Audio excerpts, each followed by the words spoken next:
Morning mga Katronics. Putok yung kapasitor guys. Vintage amplifier. Putok. Yan guys.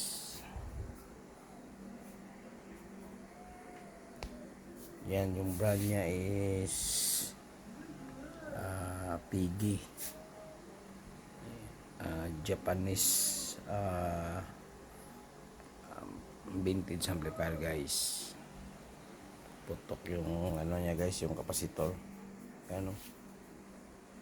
Yan, palitan natin ng bagong kapasitor. Yan, abangan yung ano nito. Ang full video guys. Yan. Ano lang to? 40 watts na lead guitar amp guys, no? Ayan guys, Piggy 2. Ayan guys. Try natin kung gumagana ba to. Ayan. I-ano natin sa live natin. Mag-live tayo guys. Good morning, good morning.